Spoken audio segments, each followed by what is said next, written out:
कल्पना कीजिए जैसे कोई साधारण आंखों से पहली बार आकाश गंगा को देखे, जैसे अंधेरे में बुझे हुए दीपक को अचानक अग्नि का तेज मिल जाए।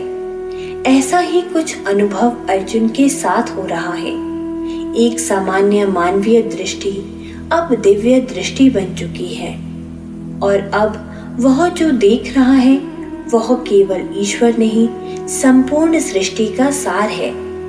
इन श्लोकों में वह क्षण प्रारंभ होता है जहां अर्जुन उस विराट रूप को स्वयं के समक्ष प्रकट होते देखता है, जो अनंत है, सर्वव्यापक है और प्रत्येक कण में विद्यमान है।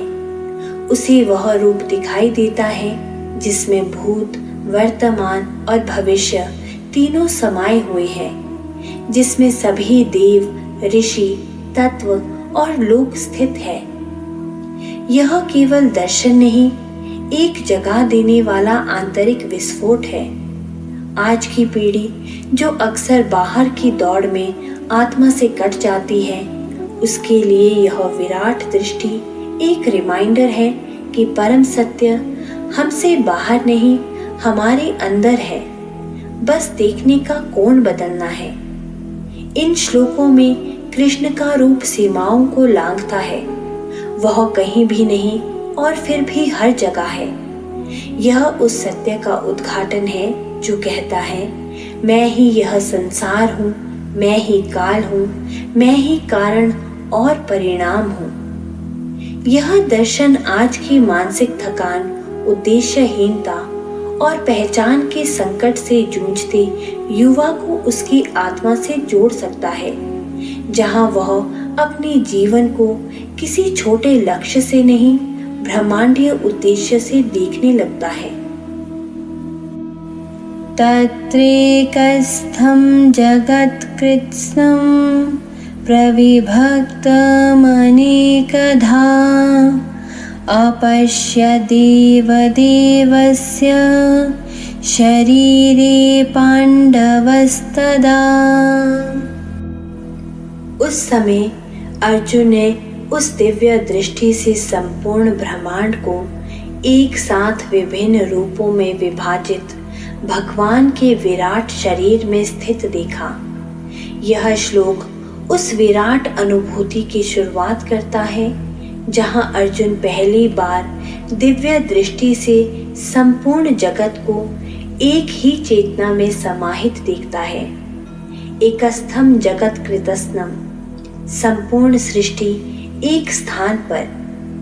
यह हमें अद्वैत वेदांत की उस अनुभूति की याद दिलाता है जहां ब्रह्म ही सर्वत्र है। भगवान का यह विराट स्वरूप स्थूल शरीर से परे, काल और दिशा की सीमाओं से परे है। यह श्लोक बताता है कि ब्रह्मांड कोई पृथक वस्तु नहीं है, यह सब ईश्वर की ही अभिव्यक्ति है।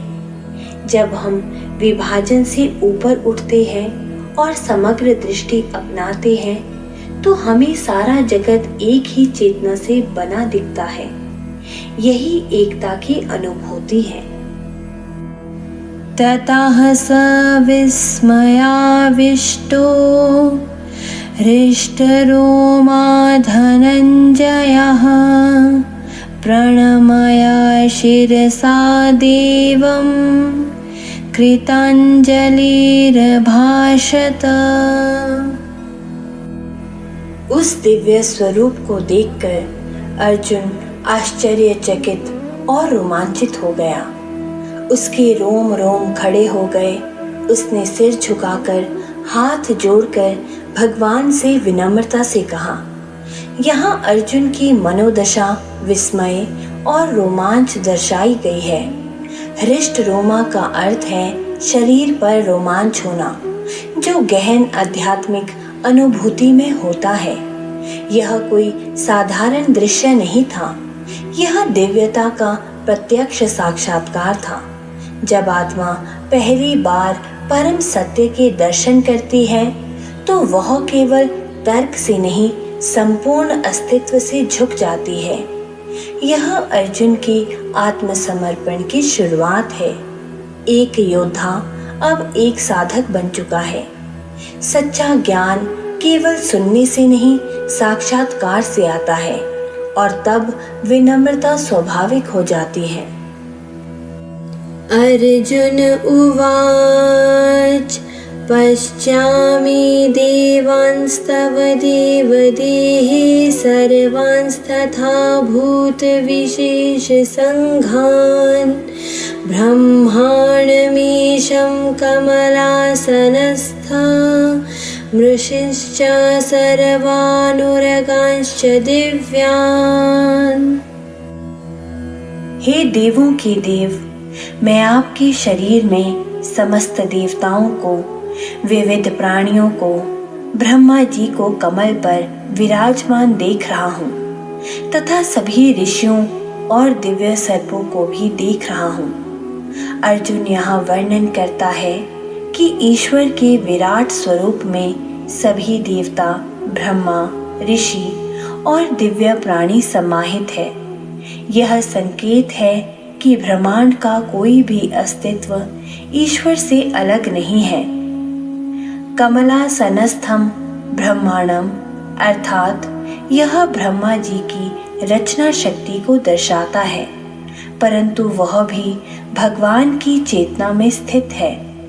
जो समस्त सृष्टि के कारण है, वे भी कारण के पीछे के कारण उस परम सत्ता में स्थित है।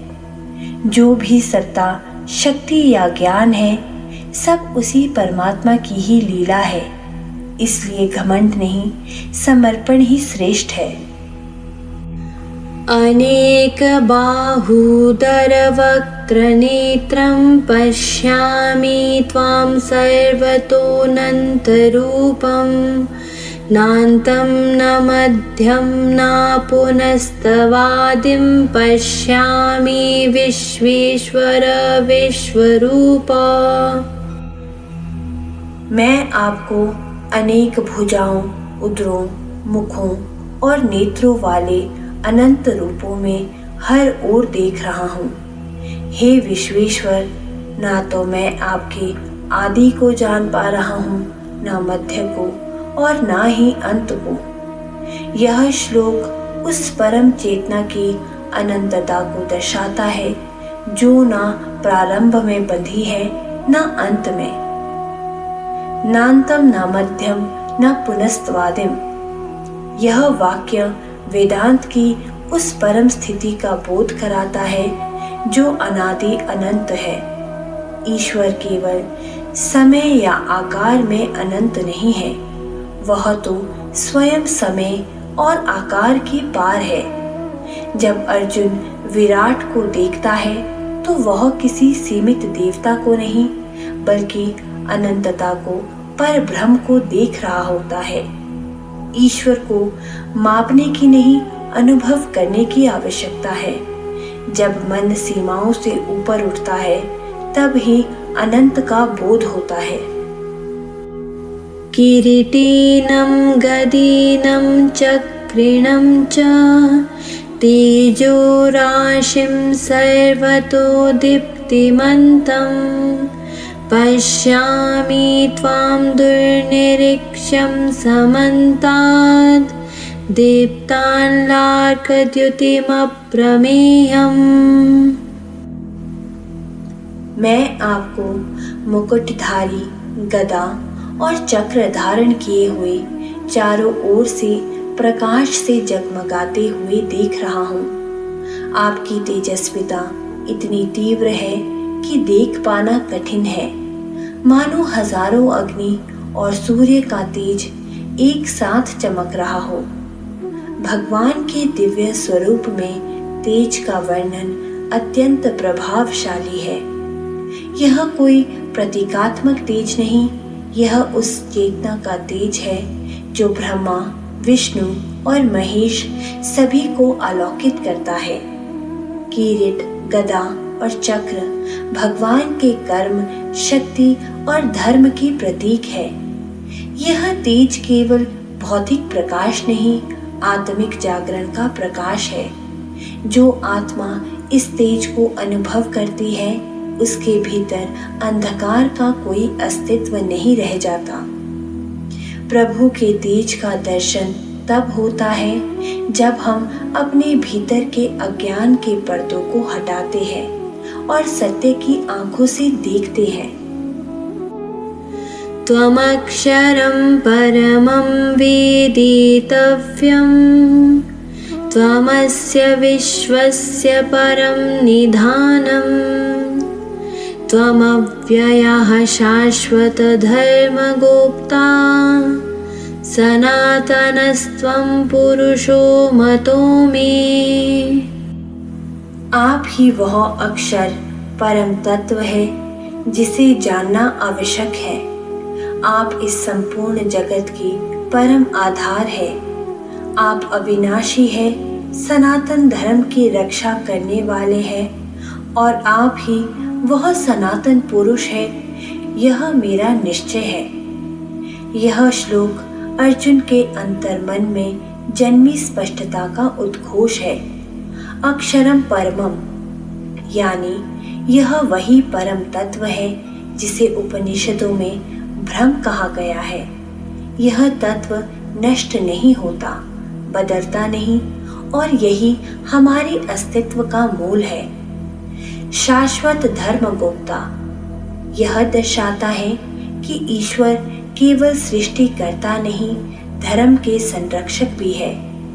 यह श्लोक भगवत गीता की नींव है, जहाँ ज्ञान, भक्ति और कर्म सबका लक्ष्य यही सनातन पुरुष है।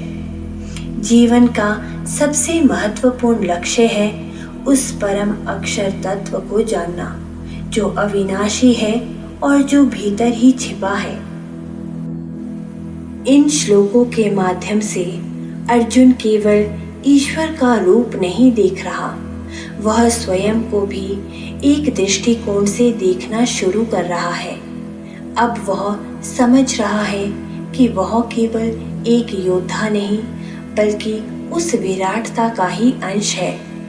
यह वही क्षण है जहाँ डर, भ्रम और सीमित सोच का पर्दा हटता है और सामने आता है जीवन का दिव्य ताना बाना, जिसमें हर जीव, हर क्रिया, हर परिस्थिति किसी गहरे उद्देश्य से जुड़ी हुई है।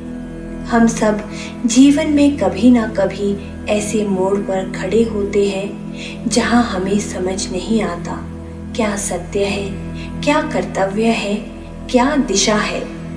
उस क्षण यह शिक्षाएं हमारे लिए एक अंतः प्रकाश बन सकती है।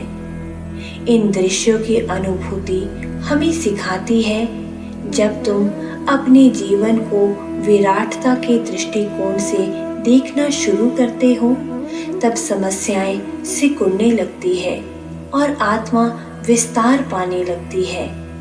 यही है विराट रूप का उद्देश्य, केवल चमत्कार दिखाना नहीं बल्कि चेतना को विस्तृत कर देना। जय श्री कृष्ण।